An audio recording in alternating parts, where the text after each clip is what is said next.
All right, customer is looking for a proposal to replace her retaining walls, and there's quite a few nuances to this one. So I'm reading from my notes here as well for measurements, so that way you can compare the measurements to the notes that I took down here.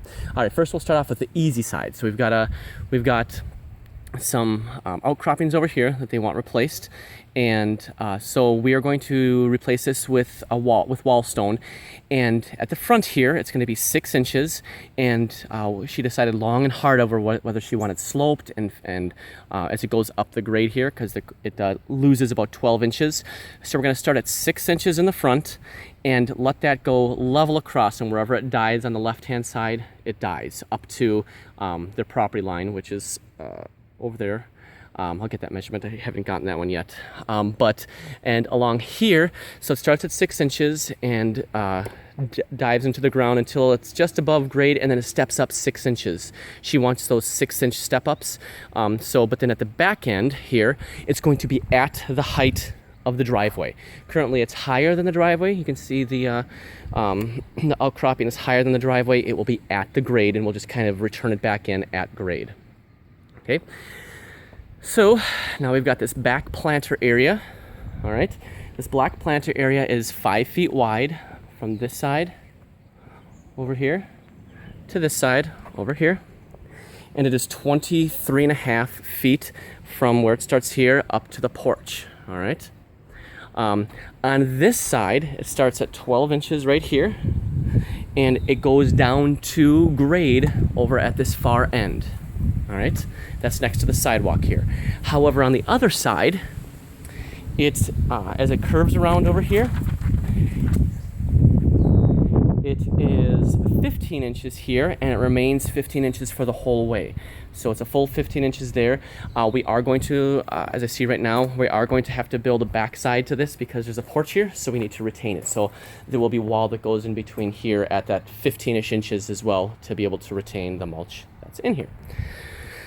All right, oops, adjusting my hands here.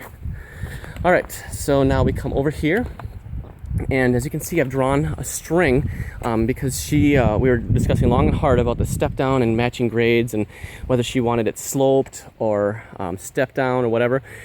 So once again, we're doing 6-inch step ups.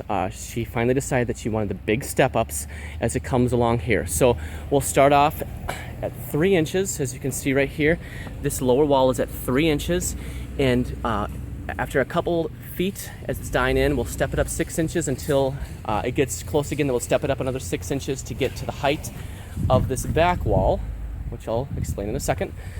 And then along here, this one doesn't have nearly the drop. This part loses 12 inches over the course of the wall. This one loses maybe 4 inches, so it'll only require a single step up, if that. So as we come around here,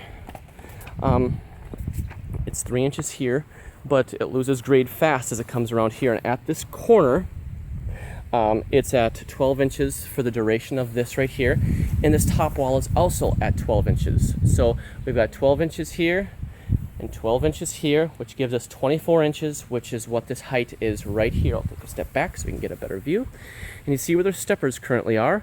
There's going to be 4 Chilton steps, 3 feet wide, that go through the wall here. So I've got 4 3-foot Chilton steps that come through here, and then we're going to put, we'll bid, 5 steppers of Cherryland Chilton in the 2-footish range to connect the dots from point A to point B. All right, so at the right side of that step, the wall is 24 inches tall, and it goes this way, and we're gaining a little bit of height, not a whole lot of height.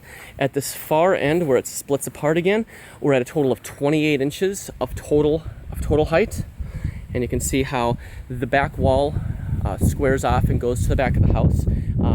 This one curves out and angles in like the drawing.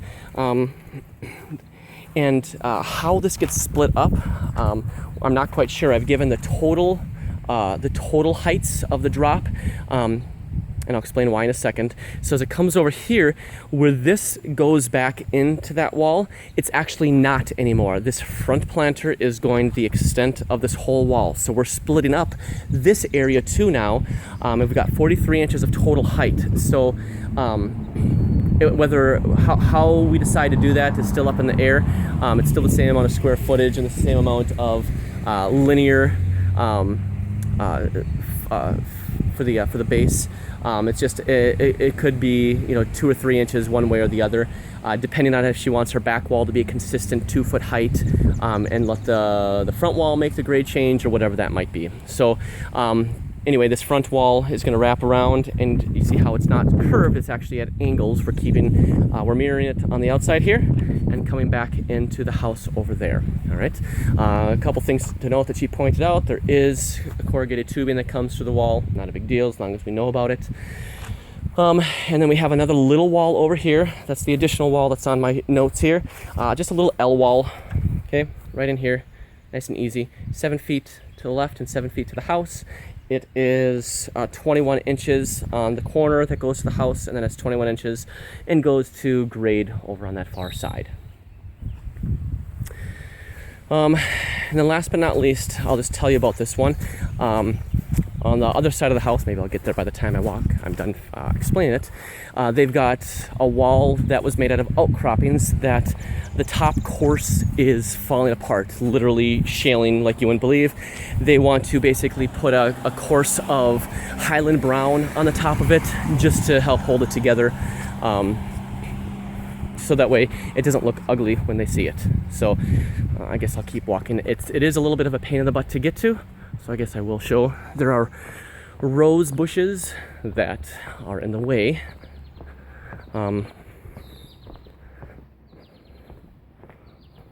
So we'll require 2 people, but you can see right in here how it's falling apart. We're gonna call it 15 feet. Right, yeah, we're gonna call it 15 feet, and we're gonna say just a 2 to 3 inch course on top of it. So someone will have to stand down there. This wall is about 4 feet tall, so it will be a kind of a pain in the butt to get to, but not too terribly hard. The wall mix, yes, the wall mix is 40% weathered edge Chilton, 30% Highland brown, 20% Colorado red, and then 10% are highlights using our remaining Tacoma that we have at the yard. So yeah, have fun with this one.